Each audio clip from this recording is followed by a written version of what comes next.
Hello everyone, कैसे हैं आप सब। I hope you all are doing great.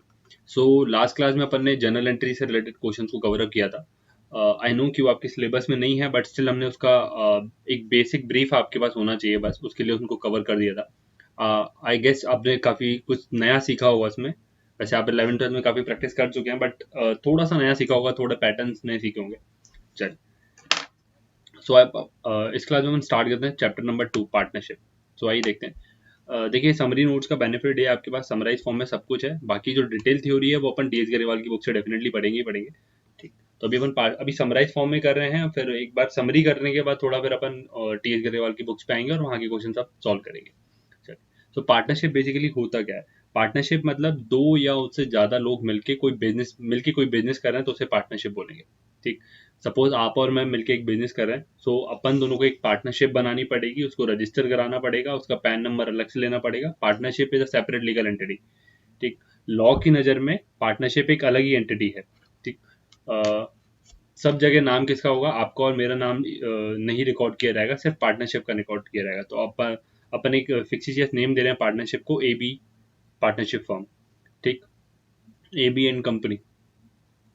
उसके बाद कंपनी लगा सकते हैं आप। अपन थोड़ा कंपनी वाले चैप्टर में पढ़ेंगे कि कंपनी लगा नाम के आगे लगाना और कंपनी होना में थोड़ा डिफरेंस होता है। चलिए, तो अभी एबी एंड पार्टनरशिप फर्म अभी नाम दे दिया अपन ने। तो नंबर ऑफ पार्टनर्स कितने होते हैं, देखिए दो तरीके से सेग्रीगेशन किया हुआ नंबर ऑफ पार्टनर दिखने के लिए। बैंकिंग फर्म में मिनिमम दो पार्टनर, तो हर जगह मिनिमम दो होने चाहिए। यदि सिंगल वन पर्सन काम कर रहा है तो उसे बोलते हैं सोल प्रोप्राइटरशिप। यदि सिर्फ आप बिजनेस कर रहे हैं अपना तो उसे बोलेंगे सोल प्रोप्राइटरशिप। जहां सिर्फ एक ओनर होता है उसे बोलते हैं सोल प्रोप्राइटरशिप। ठीक, पार्टनरशिप में कम से कम दो तो होना ही चाहिए। बैंकिंग फर्म नाम से ही समझ में आ रहा होगा, पार्टनरशिप, पार्टनर मिलके कुछ कर रहे हैं। ठीक, सो बैंकिंग फर्म में मिनिमम दो और मैक्सिमम 10। अदर्स में मिनिमम दो और मैक्सिमम 20 हो सकते हैं। पहले लिमिट 10 होती थी, फिर बढ़ के कुछ चेंजेस आए थे, फिर उसमें 10 कर दी थी, सॉरी 20 कर दी थी।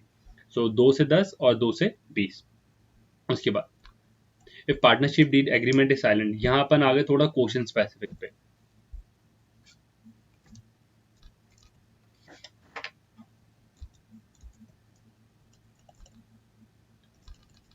यदि एग्रीमेंट साइलेंट हो तो प्रैक्टिकली भी होता है। सपोज करते हैं आप और, देखिए अपन दोनों जब पार्टनरशिप बनाएंगे ऑब्वियसली सब लीगल डॉक्यूमेंट्स रेडी करेंगे। सो पार्टनरशिप डीड बनती है जहाँ लिखा जाता है किसके पास क्या पावर है। आप कहाँ का साइन कर सकते हैं, मैं कहाँ का कर सकता हूँ। ठीक, कौन कितना विड्रॉ करेगा, कौन कितना पैसा लगाएगा, कितना कितना आपस में हम दोनों बांटेंगे। शेयरिंग बेसिस पे तो होगा ऑब्वियसली। सो कितना कितना हम लोग आपस में बांटेंगे और काफ़ी सारी चीज़ें। ठीक, यदि एग्रीमेंट में ये कोई भी एक पॉइंट मिस है, ठीक, तो उसको क्या अज्यूम करना है, तो ये प्रैक्टिकल पॉइंट है। सपोज करते हैं एग्रीमेंट में किसको कितनी सैलरी, रेम्यूनरेशन या इंटरेस्ट ऑन कैपिटल या इंटरेस्ट ऑन ड्राइंग नहीं बताया हुआ। आप और मैं पैसा लगा रहे हैं तो इंटरेस्ट ऑन कैपिटल हमें मिलेगा। ठीक, क्यों मिलेगा, सपोज अपना रेशियो 50-50 है। ठीक, बट आपने 6 लाख रुपीज लगाया, मैंने 4 लाख, तो ऑब्वियसली आप क्वेश्चन करेंगे कि मैं, रेशियो बराबर है तो मैंने कैपिटल ज्यादा क्यों लगाई। ठीक, तो आपके क्वेश्चन के लिए हम लोग क्या सेट ऑफ कर देंगे, इंटरेस्ट ऑन कैपिटल दे देते हैं आपको। आपने ज्यादा कैपिटल लगाई है, आपको इंटरेस्ट ऑन कैपिटल ज्यादा मिलेगा। ठीक, तो यहाँ पे सब न्यूट्रल हो जाएगा। इंटरेस्ट ऑन ड्राइंग क्यों, सपोज करते हैं मैं 5-5 हज़ार रुपये हर, सॉरी 15-15 हज़ार रुपये हर मंथ निकालता हूँ, आप कुछ भी विड्रॉ नहीं करते। सो आप डेफिनेटली इस पे क्वेश्चनिंग करेंगे कि तुम तो विड्रॉ कर रहे हो, मैं नहीं कर रहा हूँ अभी। सो इसमें कैपिटल में फ्लक्चुएशन तो डेफिनेटली आ रहा होगा। ठीक, तो इसके लिए क्या करेंगे, इंटरेस्ट ऑन ड्राइंग चार्ज करेगी फर्म आपसे। कैपिटल आपने लगाई तो उसके बदले आपको इंटरेस्ट मिल रहा है। ठीक, ड्राइंग के केस में उल्टा हो जाएगा। यदि आप विड्रॉ करेंगे पैसा तो फर्म आपसे इंटरेस्ट चार्ज करेगी। ठीक, चलिए, सो यदि एग्रीमेंट साइलेंट है इन पॉइंट पे, salary, remuneration, interest on capital या इंटरेस्ट ऑन ड्राइंग के बारे में, तो फिर क्या किया जाएगा। उस केस में कोई सैलरी, कोई रेम्यूनरेशन, कोई इंटरेस्ट ऑन ड्राइंग या कोई भी इंटरेस्ट ऑन कैपिटल नहीं दिया जाएगा या न लिया जाएगा फर्म के द्वारा। ठीक, एग्रीमेंट साइलेंट है तो इन तीनों पॉइंट्स को इग्नोर करना पड़ेगा आपको। Interest on loan. ठीक, अभी यहाँ बात हो रही थी कि आपकी कैपिटल 6 लाख रुपए है और मेरी 4 लाख रुपए है। ठीक, तो इसका दूसरा ऑल्टरनेट निकल सकता है। आप बोलेंगे कि 4-4 लाख रुपए कैपिटल रखते हैं, मैंने जो, आप बोलेंगे ऐसा कि मैंने जो 2 लाख रुपए एक्स्ट्रा लगाए हैं वो मैं एज अ लोन दे देता हूँ फर्म को, और फर्म मुझे एक्स्ट्रा इंटरेस्ट देती रहेगी। ठीक है, तो मैं एग्री कर दूंगा, हाँ ठीक है आपको एक्स्ट्रा इंटरेस्ट मिलना चाहिए जस्ट बिकॉज आपने ज्यादा पैसा लगाया। ठीक, तो आप लोन भी दे सकते हैं, कोई भी पार्टनर लोन भी दे सकता है फर्म को। ठीक, और इस पे इंटरेस्ट ऑन लोन मिलेगा। वैसे कितना रेट से मिलेगा, जितना भी आप और मैंने या पार्टनरशिप फर्म ने अग्री किया हो। बट डीड में नहीं लिखा, गलती से नहीं लिख पाया, मिस हो जाते पॉइंट्स, तो आपको इंटरेस्ट लोन 6% मिलेगा, ठीक, 6% per annum. Profit and loss sharing ratio, generally profit sharing ratio कितना होता है, जो डिसाइडेड हो सकता है आपको, आप ज्यादा काम कर रहे हो तो मैं रेशियो ज्यादा दे दूंगा आपको, या मैं ज्यादा काम कर रहा हूँ तो मुझे प्रॉफिट शेयरिंग रेशियो ज्यादा हो। बेसिकली प्रैक्टिकली कैसे मिलता है, जितना पीएनएल उसमें एग्रीमेंट में लिखा होता है, बट एग्रीमेंट में लिखा ही नहीं है, मिस हो गया है पॉइंट, ठीक, तो फिर कितना मिलेगा, इक्वली बटेगा, मान के चलेंगे इक्वली बांट रहे हैं, 2 पार्टनर है तो 1/2, 3 पार्टनर है तो 1/3, 10 पार्टनर है तो 1/10, सबको बराबर, ठीक, क्लियर है। प्रैक्टिकली भी यही होता है, यदि ये पॉइंट साइलेंट होते हैं तो प्रैक्टिकली आपको ये फॉलो करने पड़ते हैं। ऐसा कहाँ लिखा हुआ है, आप इसके आगे लिख दीजिए, पार्टनरशिप फर्म एक्ट में लिखा हुआ है, ठीक। चलिए, नोट 1, तो ये यहाँ से क्या ना रिटेनेबल है। आप यदि तेज गरेवाल की थ्योरी देखेंगे ना, तो वहां तो बहुत ज्यादा पढ़ना पड़ेगा, क्रक्स जो निकल के आएगा रिटेंशन रिटेंशन लेवल वाला। देखिए कोई भी कंसेप्ट होता है ना, वो सिंगल लाइन का होता है, ठीक, कोई भी कंसेप्ट होता है वो सिंगल लाइन का होता है, उस पर बहुत ज्यादा थ्योरी बन सकती है, ठीक। ग्रेविटी की बात करते हैं अपन, तो कुछ भी ऊपर से गिरेगा वो नीचे जरूर आएगा, ये ग्रेविटी का क्रक्स है, टोटल क्रक्स। अब इस पे बहुत सारी थ्योरी बनी हुई है, उसके बाद बहुत सारे डिस्कशन है, बट क्रक्स आपका यही है कि यदि एग्रीमेंट साइलेंट होगा, 3 पॉइंट आपको याद रखना है। पहला नोट पढ़ लेते हैं, for calculating interest on capital, interest on drawing is not known, assume it to be 6 month, ठीक। सपोज करते हैं इंटरेस्ट ऑन कैपिटल और इंटरेस्ट ऑन ड्राइंग निकालना है, बट क्वेश्चन में ऐसा प्रैक्टिकली नहीं होता, लेकिन क्वेश्चंस में आपका आएगा कि वहां दिया हुआ है कि अमित ने 1 लाख रुपीज निकाले फर्म से, और firm interest on capital charge करती है 12%। यदि चार्ज नहीं करती, एग्रीमेंट साइलेंट है, तो कुछ निकालते ही नहीं अपन, ठीक, 12% से चार्ज करती है firm interest on capital, sorry interest on drawing, ठीक। अब अमित, फर्म क्या करेगी, अमित से चार्ज करेगी interest on drawing, but Amit ने निकाले 1 लाख रुपए, ठीक, 12% पर एनम का रेट है, बट कब निकालें ये नहीं बताया हुआ आपको क्वेश्चन में, तो आप क्या करेंगे, मिड ऑफ द मंथ में अज्यूम करना पड़ेगा, थियोरेटिकली कुछ चीज आपको अज्यूम करनी पड़ेगी, तो वहां अज्यूम करेंगे आप कि मिड ऑफ द मंथ में आपने निकाले, sorry mid of the year में आपने निकाले, मिड ऑफ द ईयर मतलब 1 अक्टूबर को निकाले हैं, 6 अक्टूबर, तो फिर फर्म क्या करेगी, इंटरेस्ट कितने पीरियड का लेगी, अक्टूबर नवंबर दिसंबर जनवरी फरवरी मार्च, 6 महीने का ब्याज लिया जाएगा, ठीक है। इंटरेस्ट कैसे निकालते हैं, ये आपका फॉर्मूला मालूम है, interest into rate into period by 100, ठीक, करेंगे इसको सॉल्व। माइनर, माइनर मतलब जिसकी एज 18 ईयर्स से कम है, सब आप में से काफी सारे लोग होंगे जो माइनर होंगे अभी भी, is not entitle to profit, no share in loss, ठीक, is only entitle to profit, no share in loss. यदि माइनर पार्टनर बनता है, जनरली तो अलाउड ही नहीं है पार्टनर बनना, बट इन केस भी बना लेते हैं डील में, तो उसको प्रॉफिट का हिस्सा आप दे सकते हैं, बट लॉस का नहीं। सपोज करते हैं आप और मेरे बीच में आप और मेरे में से आप माइनर हैं, ठीक, और फर्म को हो गया लॉस, तो लॉस पूरा पूरा मुझे बियर करना पड़ेगा, मैं आपको लॉस शेयर करने के लिए नहीं बोल सकता। प्रॉफिट यदि होता है फर्म को, तो आप ऑब्वियसली हम दोनों में बटेगा, बट लॉस के लिए माइनर पार्टनर जिम्मेदार नहीं होगा और उसको बटेगा नहीं, क्लियर है। चलिए, तो देखिए छोटा सा पॉइंट है, ये सब कुछ लॉजिकल है। देखिए मैं कभी भी नहीं बोलूंगा आपको मगअप कर लीजिए, मगअप से कुछ भी नहीं होता है, इवन एग्जाम्स में या फिर प्रैक्टिकल लाइफ में कहाँ तक आप याद करेंगे, लॉजिकली अंडर समझिए बस इसको। कैपिटल अकाउंट के कुछ क्वेश्चंस आएंगे आपको कि कैपिटल का क्लोजिंग बैलेंस निकाल दीजिए, या मिसिंग फिगर में कैपिटल होगी, ठीक, तो वहां आपको थोड़ा सा पॉइंट ऑफ व्यू से सोचना पड़ेगा। Capital account of partner owner, calculate missing figures, missing figures आपको निकालनी है। देखिए कोई भी कैपिटल अकाउंट कैसे चलता है, या कोई भी account, even not not capital, सारे अकाउंट्स कैसे चलते हैं, सबसे पहले उनका ओपनिंग बैलेंस आता है, ठीक, उसके बाद कुछ ऐसे ट्रांजेक्शन होते हैं जिससे उनका बैलेंस बढ़ रहा है, बैंक का एग्जांपल लेके चलते हैं, शुरू में आपका बैंक बैलेंस था 60,000, ठीक, अब कुछ दो ऐसे ट्रांजेक्शन होंगे, दो वेराइटीज में ऐसे ट्रांजेक्शन होंगे, या तो बैलेंस बढ़ेगा या कम होगा, ठीक, सिर्फ दो ही तरीके के होते हैं, या तो प्लस होगा या माइनस होगा हर अकाउंट में, आप देख लीजिएगा, ठीक। उसके बाद फिर क्या आ जाता है, क्लोजिंग बैलेंस। अब प्लस या ऐड, प्लस होगा या माइनस होगा, ऐड होगा या लेस होगा, वो डिपेंड करता है नेचर ऑफ ट्रांजेक्शन या नेचर ऑफ अकाउंट पे। बैंक है तो उस पर नेचर क्या होगा, आपने पैसा जमा कराया बढ़ता जाएगा, पैसा जमा कराया बढ़ता जाएगा बैलेंस, और पैसा निकलता गया कम होता जाएगा, पैसा निकलता गया कम होता जाएगा। अब निकलने के बहुत सारे कारण होंगे, जैसे कैपिटल में पढ़ लेते हैं, कैपिटल बढ़ेगी कब, जब कैपिटल और इंट्रोड्यूस की जाएगी, कोई फर्म कोई पार्टनर और पैसा लगाएगा बिजनेस में, आपकी कैपिटल शुरू की 2 लाख थी, आपने और पैसा लगाया बिजनेस में, तो कैपिटल इंट्रोड्यूस हुई, आपकी कैपिटल बढ़ जाएगी, ठीक। इंटरेस्ट ऑन कैपिटल, पार्टनर्स क्या करते हैं, कैपिटल लगाते हैं फर्म में, तो फर्म उनको ब्याज देता है, तो ब्याज देता है पार्टनर को। एक पॉइंट हमेशा याद रखिएगा, पार्टनर को फर्म कुछ भी कैश में नहीं देता या बैंक से नहीं देता, उनके कैपिटल अकाउंट में वो जोड़ दिया जाता है, फिर वहां से वो जाके विड्रॉ कर सकते हैं, ड्रॉइंग बोलते हैं जिसे अपन। ठीक, तो इंटरेस्ट ऑन कैपिटल से कैपिटल बढ़ेगी, सैलरी रेम्युनरेशन या शेयर इन प्रॉफिट मिला तो उन तीनों चीजों से कैपिटल बढ़ रही है तो ऐड हो जाएगी। ठीक, लेस किससे होगी, ड्राइंग अकाउंट से, इंटरेस्ट ऑन ड्राइंग या शेयर इन लॉस से। आप रीजन समझिए इनका, ड्राइंग पैसा निकल रहा है, कैपिटल ऑब्वियसली कम होनी चाहिए। इंटरेस्ट ऑन ड्राइंग, ड्राइंग कर रहे हैं उस पर ब्याज ले रहे हैं, तो फर्म क्या करेगी, ब्याज काट लेगी आपके कैपिटल अकाउंट से। शेयर इन लॉस, लॉस से कैपिटल कम हो जाएगी। ठीक, तो ये आपकी क्लोजिंग कैपिटल आ जाएगी। फिर profit and loss appropriation account is prepared to distribute the profit of to partners. अभी तक अपन ने क्या देखा था, trading P and L account बनता है।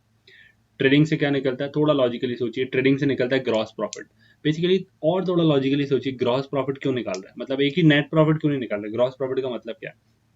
देखिए हर बिजनेस में ना एनालिसिस बहुत जरूरी होता है। इवन हम भी आपको पढ़ा रहे हैं तो हम भी एनालाइज करेंगे कि कहाँ, कौन सी स्टेट से या कौन सी सिटी से सबसे ज्यादा लोग पढ़ रहे हैं, ताकि हम वहाँ थोड़ा और ज्यादा फोकस कर सकें।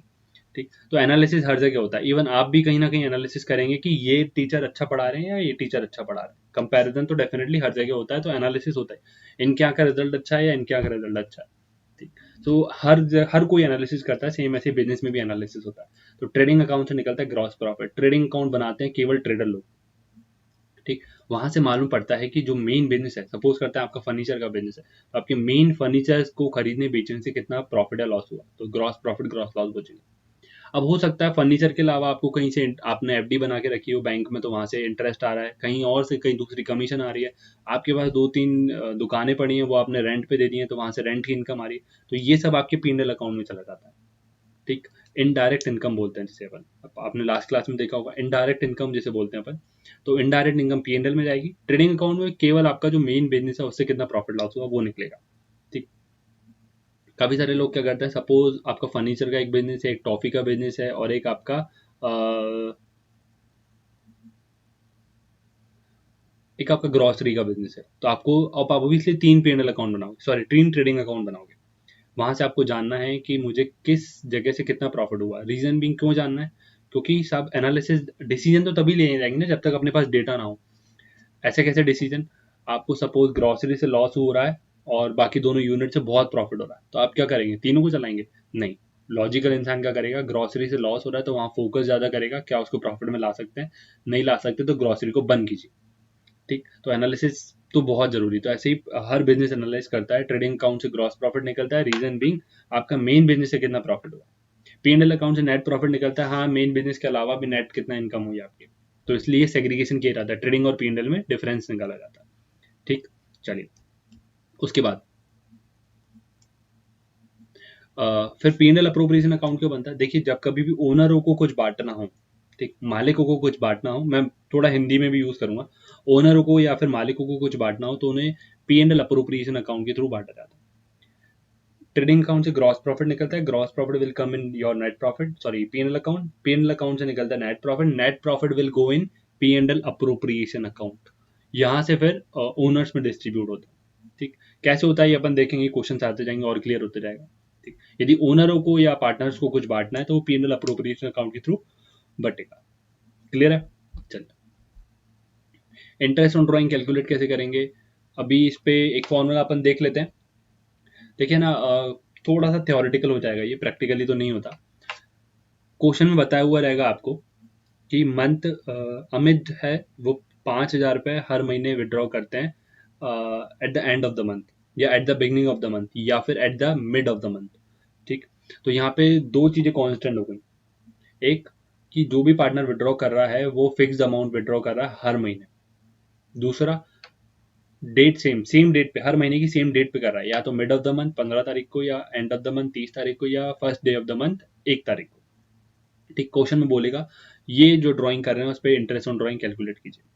ठीक, क्लियर, तो आप कैलकुलेट कैसे करेंगे, आपके पास ऑप्शन है, थोड़ा सा कॉन्सेंट्रेट होकर सुनिएगा, मैं 5,000 रुपये विड्रॉ कर रहा हूँ हर महीने। ठीक, हर महीने की पहली तारीख को, तो आप इंटरेस्ट कैसे कैलकुलेट करेंगे, टोटल तो मैंने 60,000 कर दिया, बट आप इंटरेस्ट कैसे कैलकुलेट करेंगे, पहला जो मैंने अप्रैल में लिया उस पर आप पूरे 12 महीने का इंटरेस्ट लेंगे, दूसरा मई में निकाला उस पर 11 महीने का, तीसरा मैंने जून में निकाला तो उस पर 10 महीने का, फिर 9 महीने का, 8 महीने का, 7, 6, 5, 4, 3, 2, 1 महीने का, आखिरी मार्च पे जो निकाला उस पर केवल मार्च का ब्याज लगना चाहिए, इंटरेस्ट लगना चाहिए। क्लियर है, सो आप क्या करेंगे, 12 बार इंटरेस्ट कैलकुलेट करेंगे, उसको फिर सम अप कर देंगे, तो आपका इंटरेस्ट ऑन ड्रॉइंग आ जाएगा। ठीक, उसको निकालने का एक शॉर्ट तरीका होता है अमाउंट विड्रॉल, टोटल कितना विड्रॉ किया 60,000 रुपये इंटू पीरियड, पीरियड में आपको बताता हूँ रेट कितना है 12%। ठीक, 12% रेट है साल का, इन बाय 100 जो भी ये सम आया इंटू करके, सो उसके बाद डिवाइड बाय 100। यदि फिक्स अमाउंट निकाला जाता है और विड्रॉ किया जाता है पहली 15 या last day of each month. ठीक, दो चीजें फिक्स अमाउंट पे अंडरलाइन कर दीजिए और ये डेट होनी चाहिए फर्स्ट 15th और या फिर last day of the month. ठीक, देन पीरियड लिया जाएगा 6.5 महीने।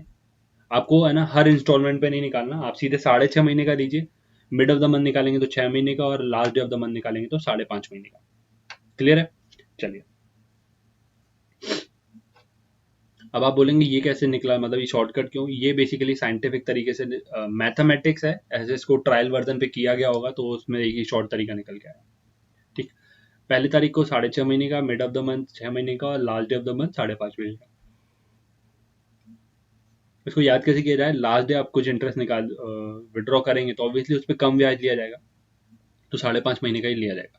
ठीक, इस पॉइंट को आप स्टार बना दीजिए। जब क्वेश्चन आएगा तो अपन इसको दोबारा से एक बार रिव्यू करेंगे, उसके बाद फिर अपन क्वेश्चन सॉल्व करेंगे।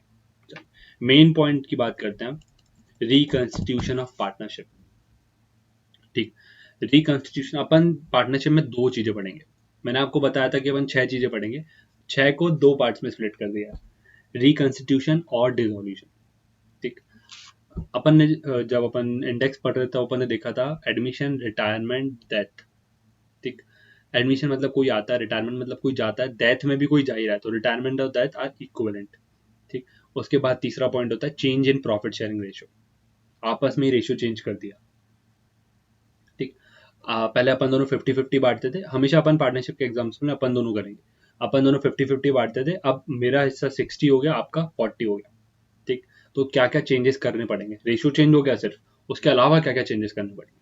ठीक, तो ये हो गया अपना रिकंस्टिट्यूशन। पार्टनरशिप नाम से मतलब समझिए, कुछ भी नहीं याद करेंगे अपन।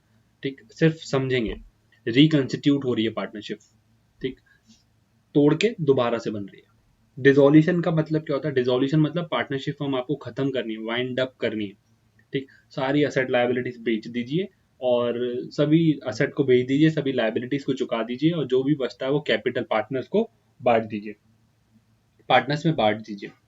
ठीक, चलिए, तो उसे बोलते हैं डिसोल्यूशन। तो दो चीजें आपको याद रखनी है, रिकंस्टिट्यूशन और डिसोल्यूशन। डिसोल्यूशन मतलब फर्म को पूरा बंद कर देना, सारी एसेट बेच देना, सारी लायबिलिटीज को चुका देना, बचा वो पैसा क्रेडिटर्स को दे देना, सॉरी कैपिटल पार्टनर्स को दे देना। ठीक, कम हुआ ज्यादा हुआ जो भी है पार्टनर का नुकसान है। Ultimately at the end of the period, eight the end of the life cycle of the firm, सारा प्रॉफिट लॉस किसका होता है? पार्टनर्स का। रिकंस्टिट्यूशन में अपन ने देखते हैं 4 चीजें। एडमिशन, कोई पार्टनर आ रहा है, रिटायरमेंट जा रहा है, डेथ, डेथ होने के कारण जा रहा है, चौथा change in profit sharing ratio, आपस में ही रेशियो चेंज कर रहे हैं। ठीक, तो उसमें ना 5 चीजें निकाली जाती हैं। ठीक, उंगली पे काउंट कर लीजिएगा, 5 चीजें निकाली जाती हैं। ठीक, रिकंस्टिट्यूशन में क्या पढ़ेंगे? Change in profit sharing ratio, admission, retirement, death. Clear है? यहाँ पे ना एक छोटा सा पॉइंट लिख दीजिए, dissolution. Dissolution mean winding up of business. Short में और लिखना चाहते हैं तो हिंदी में लिख लीजिए या इंग्लिश में, sell all the sets, set off all the liabilities and pay the rest amount to partners. Simple था, आपके पास एक ही जगह हो गया रिकंस्टिट्यूशन और डिसोल्यूशन का मतलब। रिकंस्टिट्यूशन की बात कर लेते हैं, डिसोल्यूशन बाद में करेंगे। एडजस्टमेंट नीडेड, 5 चीजें करेंगे। रेशियो कैलकुलेशन, रेशियो में आप इसके आगे लिख लीजिए न्यू, ओल्ड, सेक्रीफाइसिंग, गेनिंग। ठीक, ये 4 तरीके के रेशियो आपको निकालने पड़ते हैं रीजन लॉजिक के साथ। आपका आपको अपन दोनों को पहले 50-50 मिलता था, अब मुझे 60 मिलता है, आपको 40 मिलता है। किसको सेक्रीफाइस हुआ? आपको। किसको गेन हुआ? मुझे। यहाँ पे तो अपन ने ओरली निकाल लिया, बट रेशियो कैलकुलेशन में अपन यही निकालते हैं कि किसको कितना सेक्रीफाइस हुआ या किसको कितना गेन हुआ। ठीक, उसको कंपेयर किया जाता है कि न्यू और ओल्ड से कंपैरिजन एक फॉर्मूला होता है, सिंपल सा फॉर्मूला है, वो अपन देखेंगे, कुछ भी याद नहीं करेंगे, बस लॉजिकली। ठीक, याद काफी सारे मैंने टीचर्स देखे हैं, इवन हमने भी 12th में याद किया था कि ऐसा हो तो ऐसा, ऐसा हो तो ऐसा, ऐसा कुछ भी नहीं है, सब कुछ लॉजिकल है। फिर क्या करते हैं? Goodwill adjustment. देखिए सब कुछ लॉजिकल है, मैं आपको कुछ भी नहीं याद कराऊंगा। गुडविल एडजस्टमेंट क्यों करते हैं? गुडविल एडजस्टमेंट सबसे पहले ये समझते हैं, आपको मिल रहा है 50 का 60, सॉरी 50 का 40, और मुझे मिल रहा है 50 का 60। आप आपको फ्यूचर में होने वाले प्रॉफिट में नुकसान हो रहा है। सपोज करते हैं 1-1 लाख रुपए हर साल का प्रॉफिट होता था, पहले अपन दोनों को 50-50 हज़ार मिलता था। अब अगले साल से क्या होगा, मुझे 60 हज़ार मिलेगा और आपको 40 हज़ार मिलेगा। क्या आप फ्री में छोड़ देंगे? नहीं छोड़ेंगे। ठीक, तो इसीलिए गुडविल एडजस्ट की जाती है to compensate the loss in future profit. Simple सी लाइन, पूरा कंसेप्ट क्लियर। फ्यूचर में होने वाले लॉस आपको हो रहा है, ठीक, तो आप क्या करोगे, कंपेंसेट करोगे। ठीक, किसको, सॉरी, आपको क्या चाहिए, कंपेंसेशन चाहिए, क्योंकि फ्यूचर में आपको लॉस हो रहा है। कौन करेगा? मैं करूंगा। जिसको फायदा हो रहा है वो कंपेंसेट करेगा, जिसको सेक्रीफाइस हो रहा है। ठीक है, क्लियर है। चलिए, रिजर्व की बात कर लेते हैं। रिजर्व मतलब क्या होता है, अनडिस्ट्रीब्यूटेड प्रॉफिट। लिख लीजिए उसके आगे आप, अनडिस्ट्रीब्यूटेड प्रॉफिट। फर्म ने 2-3 लाख रुपए 3 लाख रुपए कमाए थे, जिसमें से कि उसी साल उसने 1.5 लाख रुपए बांट दिए थे दोनों पार्टनर्स में, और 1.5 लाख रुपए रिजर्व मतलब पहले से स्टोर करके रख लीजिए कि इन केस कुछ अनहोनी होती है तो फिर उसमें से यूज कर लिया जाएगा। ठीक, अब ये 1.5 लाख रुपए आज बटेंगे तो आपको 75, मुझे 75 मिलेगा। ठीक, और ये 1.5 लाख रुपए यदि हमारे रेशियो चेंज होने के बाद बटेंगे तो आपको, मुझे 60% मिलेगा, मतलब 90 हज़ार, और आपको 60 हज़ार रुपये मिलेगा। ठीक, तो आप ऑब्वियसली क्वेश्चन उठाएंगे कि अभी बांटेंगे तो 75-75 मिलेगा, 1/2 और बाद में बांटेंगे तो मुझे 90 और आपको 60। तो आप बोलेंगे मैं ये नुकसान बियर क्यों करूं, है ना। तो रिजर्व्स को बांट दिया जाता है। Transfer of any type of reserve end fund in old profit sharing ratio. Logic समझ में आ रहा है, आपको नुकसान नहीं हो तो इसलिए सारे रिजर्व्स को बांट दिया जाता है कैपिटल अकाउंट में सीधे।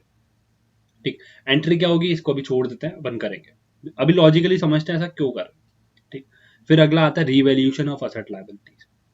एक बिल्डिंग है, खरीदी थी आप और मैंने 10 साल पहले मिलके, फर्म ने ही खरीदी थी, आप और मैंने मिलके 10 हज़ार रुपए की खरीदी थी केवल।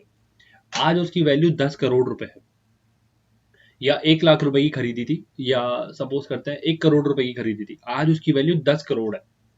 ठीक, तो बुक्स में तो हमेशा किस पे आती है, हमेशा कॉस्ट पे लिखी जाती है, सारी एसेट्स किस पे लिखी जाती है, कॉस्ट पे।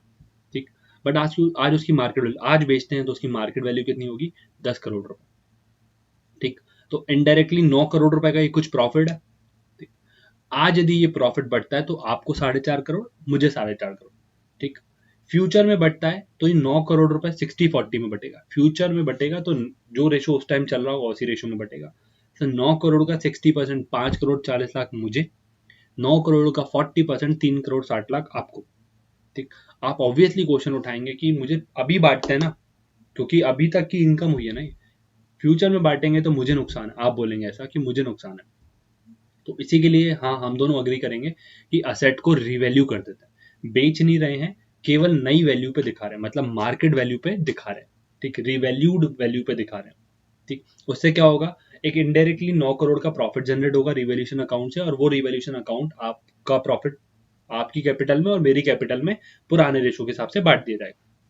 क्लियर है। असेट, अब हो क्या हो सकता है, असेट की वैल्यू कम भी हो सकती है। कोई असेट खरीदी 10 करोड़ रुपए की, ठीक, और वो बेचती, अभी उसकी वैल्यू 1 करोड़ रुपए है, कोई भी रीजन हो सकता है। जैसे आज आज की बात सुने तो आज क्रूड ऑयल जीरो है, आज से 20 दिन पहले क्रूड ऑयल 18 करोड़, 18 रुपए, $18 पर बैरल पे बिक रहा था। ठीक, तो हो कोई भी कारण हो सकता है, किसी भी कारण से, कोविड-19 से पूरी मार्केट क्रैश हो गई। ठीक, तो किसी भी कारण से 10 करोड़ की असेट 1 करोड़ की रह गई। ठीक, अब इसमें मैं क्वेश्चन करूंगा, 9 करोड़ का इनडायरेक्टली लॉस है, आज ही लॉस बचता है तो 4.5 करोड़ का लॉस आपको, 4.5 करोड़ का लॉस मुझे। फ्यूचर में बटेगा तो 5 करोड़ 40 लाख का लॉस मुझे, 3 करोड़ 60 लाख का लॉस आपको। मैं बोलूंगा कि मैं लॉस ज्यादा बियर क्यों करूं। ठीक, तो उसमें आपको भी अग्री होना पड़ेगा कि हाँ, बात पॉइंट तो है। तो हम लोग क्या करेंगे, असेट को रिवैल्यू करेंगे, बढ़ेगी तो उसको एडजस्ट करेंगे, कम होगी तो उसको एडजस्ट करेंगे। ठीक, असेट की वैल्यू चेंज ही नहीं तो ना कोई प्रॉफिट ना कोई लॉस, तो फिर कोई कुछ करेंगे नहीं, क्वेश्चन में बताएगा हमेशा। ऐसे ही लाइबिलिटीज के संग हो सकता है। ठीक, असेट बढ़ती है तो हमेशा क्या होगा, आपने एक असेट खरीद 1 करोड़ की, उसकी वैल्यू 10 करोड़ हो गई, प्रॉफिट होगा, रिवैल्यूएशन प्रॉफिट बोलता है। इसका उल्टा, असेट की वैल्यू कम हो गई, 10 करोड़ की जगह 1 करोड़ की हो गई, तो इससे बोलेंगे रिवैल्यूएशन का लॉस। क्लियर, सिंपल, बिल्कुल लॉजिकली। लायबिलिटीज क्या होती है, रिवैल्यूएशन ऑफ लायबिलिटीज की क्या जरूरत है। देखिए, लायबिलिटी के केस में भी आपको यही समझना है। सपोज एक लायबिलिटी थी 1 करोड़ रुपए की, ठीक, बुक्स में लिखी 1 करोड़ रुपए की, आज उसको पे कर, उसकी जो एक्चुअल पेमेंट वैल्यू है वो केवल है 60 लाख रुपए। ठीक, सेटलमेंट हो रहा है हमारा तो सामने वाला 60 लाख रुपए लेने को तैयार है। रीजन मत पूछ लिए, रीजन कुछ भी हो सकता है, ठीक। तो 40 लाख रुपए का इनडायरेक्टली प्रॉफिट है, हमने 1 करोड़ की जगह 60 लाख ही पे करने। 40 लाख का हमारे पास इनडायरेक्टली प्रॉफिट है, सो कम पैसा पे कर रहे हैं, आपका प्रॉफिट है। 40 लाख आज यदि बांटते हैं तो 20 लाख आपके, 20 लाख मेरे। फ्यूचर में बांटते हैं तो 40 का 60%, 24 लाख मेरे, 16 लाख आपके। तो आप क्वेश्चन उठाएंगे इस पे कि ये तो प्रॉफिट है, अभी बांट लेते हैं, तो इसलिए रिवैल्यूएशन करेंगे लायबिलिटीज का। इसका उल्टा भी हो सकता है, कोई लायबिलिटी लिखी हुई है 1 करोड़ रुपए की और हमें पे करना पड़ेगा 1.5 करोड़, तो नुकसान है 50 लाख रुपए का। आज बांटते हैं तो 25 लाख आपके, 25 लाख मेरे। फ्यूचर में बांटेंगे तो 50 लाख का 60%, 30 लाख मेरे, 20 लाख आपके। तो यहाँ मैं क्वेश्चन करूंगा, देखिए जिसको भी नुकसान होने का चांसेस होता है ना, वो ही क्वेश्चन करता है। तो यहाँ पे मैं क्वेश्चन करूंगा कि अभी बांटते हैं इसको, फ्यूचर में क्यों बांटे, ठीक, क्लियर। तो इसलिए सारी असेट लायबिलिटीज को रिवैल्यू किया जाता है ताकि उनको आज की वैल्यू पे लाया जा सके, क्योंकि आज जब रेशो चेंज हो रहा है, ठीक। सो उसका कारण बस यही है। तो यहां तक आज तक का जितना भी प्रॉफिट लॉस है वो अपन एडजस्ट कर देंगे, सिंपल सा लॉजिक है। चलिए, कैपिटल एडजस्टमेंट क्या होता है, अब आपस में रेशियो चेंज हो गया, ठीक। कैपिटल एडजस्टमेंट तो आप शुरू से बोलते हुए आ रहे थे कि रेशियो जब 50-50% है तो कैपिटल भी 5-5 लाख होनी चाहिए ना। आप बोलेंगे कि मैं 6 लाख क्यों लगाऊं और तुम 4 लाख क्यों लगाओ, या तो तुम भी 6 लाख लगाओ, मैं भी 6 लाख लगा रहा हूँ, या फिर इसको 5-5 लाख पे करते हैं। सो कैपिटल को एडजस्ट करेंगे, ठीक। कैपिटल भी ऑब्वियसली लॉजिकली सोचिए आप, कैपिटल को किस रेशियो में होना चाहिए, प्रॉफिट शेयरिंग रेशियो में होना चाहिए ना। आपको 60% मिलता है तो कैपिटल भी आपकी 60% होनी चाहिए, अनटिल एंड अनलेस आप कुछ एक्स्ट्रा एफर्ट डाल रहे हैं फर्म में, ठीक। यदि नॉर्मली दोनों सेम तरीके से काम कर रहे हैं तो फिर कैपिटल कैसी होनी चाहिए, दोनों की जिस प्रॉफिट शेयरिंग रेशियो, जितना प्रॉफिट शेयरिंग रेशियो उसी रेशियो में होनी चाहिए, ठीक। चलिए, क्लियर है। तो ये 5 चीजें अपन को देखनी है रिटायरमेंट पे, एडमिशन पे, डेथ पे, चेंजिंग प्रॉफिट शेयरिंग। एडमिशन की बात कर लेते हैं। एडमिशन पे कोई नया पार्टनर आ रहा है, आप और मैं पार्टनर है, एक सी पार्टनर आ रहा है, ठीक। ये सी पार्टनर आएगा तो ऑब्वियसली आप और मैं 50-50 बांटते थे, ठीक। अब अपन तीनों बराबर बांटेंगे, 1/3 1/3 1/3, ठीक। पहले 100 रुपये प्रॉफिट होता था, 50 आपका 50 मेरा। अब कितना होगा, 33 आपका, 33 मेरा, 33 उसका, 33.33, 33 ऐसे बढ़ेगा। तो आपको 16 रुपए का नुकसान है, मुझे 16 रुपए का नुकसान है। सामने वाले को, उसको तो पहले कुछ भी नहीं मिलता था, अब तो उसको सीधे 33 रुपए मिल रहे हैं, ठीक। तो फ्यूचर में होने वाला प्रॉफिट, रेशो कैलकुलेशन जरूरी है क्योंकि सेक्रीफाइसिंग और गेनिंग रेशो निकल सके, ठीक। तो हम लोग क्या करेंगे उससे, फ्यूचर में अपन दोनों को नुकसान हो रहा है 16-16 रुपए का, तो हम लोग उसे फ्यूचर में प्रॉफिट में होने वाला नुकसान को कंपेंसेट कराएंगे, कैसे, गुडविल मांग के, ठीक। रिजर्व क्या करेंगे, रिजर्व पड़े हुए हैं, आज बांट देते हैं तो अपन दोनों में बटेगा, उसके आने के बाद बांटेंगे तो तीनों में बटेगा, ठीक। तो आप और मैं बोलेंगे साहब रुक जा, पहले हम एडजस्ट करेंगे, तेरे आने से पहले ही हम लोग रिजर्व को बांट लेंगे। रीवैल्यूएशन ऑफ असेट लायबिलिटीज में भी होगा, यदि वैल्यू किस असेट लायबिलिटीज के कारण फायदा हो रहा होगा तो हम लोग उसको नहीं देंगे, नुकसान हो रहा होगा तो वो बोलेगा साहब मैं क्यों बियर करूं, मैं तो आज आ रहा हूँ, आज के आने के बाद का जितना भी प्रॉफिट लॉस होगा वो मैं बियर करूंगा, आज तक का नुकसान है वो तो आपकी जिम्मेदारी थी, ठीक। तो इसलिए रिवैल्यूएशन ऑफ असेट लायबिलिटीज किया जाएगा। कैपिटल एडजस्ट डेफिनेटली किया जाएगा, ठीक। हर कोई क्वेश्चन करता है ये कैपिटल प्रॉफिट शेयरिंग रेशियो में होना चाहिए। रिटायरमेंट की बात करता है, कोई पार्टनर जा रहा है, रिटायरमेंट और डेथ सेम चलते हैं, ठीक। रेशियो कैलकुलेशन जरूरी है। सपोज करते हैं ए बी सी तीन पार्टनर थे, 1/3 तीनों को मिलता था। सी जा रहा है, आप और मैं बचते हैं, ठीक। सी जा रहा है अपना 33% हिस्सा छोड़ के, किसको मिलेगा, आप और मुझे, कोई नया पार्टनर तो आ नहीं रहा। कितना कितना मिलेगा, वो जो भी प्री डिफाइंड डिसाइड हो। सपोज करते हैं उसका आधा आपने रख लिया, उसका आधा मैंने रख लिया, तो यहाँ पे 16 रुपए का आपको फायदा हुआ, 33 का आधा 16, 16.5 बोल देते हैं, 16 रुपए का आपको फायदा हुआ, 16 रुपए का मुझे फायदा हुआ, ठीक। अपन दोनों कौन हो गए, गेनिंग पार्टनर, जिसको फायदा होता है वो होता है गेनिंग पार्टनर, और जिसको सेक्रीफाइस होता है वो होता है सेक्रीफाइसिंग पार्टनर, जिसको नुकसान होता है। तो सी बोलेगा देखो साहब मैं अभी फर्म में रहूंगा तो मुझे प्रॉफिट तो देना पड़ेगा आप सबको, क्योंकि मैं हिस्सा छोड़ के जा रहा हूँ और उसका फायदा सीधे सीधा आपको है, तो मुझे कंपेंसेट करो फ्यूचर में, फ्यूचर प्रॉफिट में होने वाले नुकसान से। सी को तो नुकसान हो रहा है ना, फ्यूचर में प्रॉफिट नहीं मिलेगा, तो हम लोग गुडविल से एडजस्ट करेंगे। यहाँ आप देख पा रहे होंगे जिसको फायदा हो रहा है वो गुडविल देगा, किसको, जिसको घाटा है, लॉजिकली समझ में आ रहा है, क्लियर। चलिए, रिवैल्यूएशन ऑफ रिजर्व का वो क्यों, सी जब जाएगा वो बोलेगा देखो ये अनडिस्ट्रीब्यूटेड प्रॉफिट है, अपन तीनों ने मिलकर कमाया था, आज बांट दोगे तो तीनों को मिलेगा, कुछ दिनों बाद बांटोगे तो आपको और मुझे मिलेगा, सी को नहीं मिलेगा। सी इस पे क्वेश्चन उठा देगा कि अभी बांटते हैं इसको, तो हमें बांटना पड़ेगा। रीवैल्यूएशन ऑफ असेट लायबिलिटीज में सेम, फायदा हो रहा है तो सी बोलेगा मुझे भी चाहिए क्योंकि मैंने भी कमाया साथ में मिलके, घाटा हो रहा है तो हम बोलेंगे साहब आओ मिलके शेयर करते हैं, ठीक। कैपिटल एडजस्टमेंट, सी के जाने के बाद अपन दोनों लड़ेंगे आपस में, लड़ाई हमेशा होती रहती है, अपन दोनों लड़ेंगे आपस में और कैपिटल को एडजस्ट कराएंगे लड़ झगड़ के, ठीक। तो ये था अपना 5 बिंदु वाला पॉइंट, ठीक। इस 5 के अलावा आपको रिकंस्टिट्यूशन में कुछ भी नहीं करना, ठीक। अभी 5 के इन डेप्थ में जाना है, बस लॉजिकली मैंने समझाया कि 5 क्यों होते हैं, अब इन 5 के इन डेप्थ में जाना है, ठीक।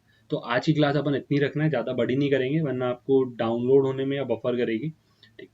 तो फिर अपन 1 बाय 1 पॉइंट करेंगे, पहले रेशियो कैलकुलेशन पढ़ेंगे, उसके बाद उसके क्वेश्चंस करेंगे, फिर गुडविल देखेंगे, उसके बाद उसके क्वेश्चंस करेंगे, फिर रिजर्व्स नॉर्मल में आ जाता है, उसके लिए अलग से क्वेश्चन करने की जरूरत नहीं है। रीवैल्यूएशन ऑफ एसेट लायबिलिटीज जब आता है तो ऊपर की चारों चीजें आ जाती है, ठीक। कैपिटल एडजस्टमेंट भी सब होना, तो पहला दूसरे को अपन सेग्रीगेट करेंगे, तीसरे पॉइंट से अपन तीसरे चौथे पांचवें पॉइंट से फुल फ्लैश बड़े क्वेश्चन आने शुरू हो जाएंगे, वो पूरा पूरा क्वेश्चन अपन करेंगे, ठीक। ये कंप्लीट होने के बाद अपन रिजोल्यूशन पे जाएंगे। सो आई होप आपको ये काफी पसंद आया होगा। Please share your views on WhatsApp 8359936663, ये मेरा व्हाट्सएप नंबर है। कोई भी प्रॉब्लम हो इमीडिएटली डाउट पूछिए, फिजिकल क्लासेस की तरह नेक्स्ट डे का वेट मत कीजिए, सेम डे व्हाट्सएप पे डाउट कीजिए 8359936663, this is my WhatsApp number. So thank you for watching this video, thank you.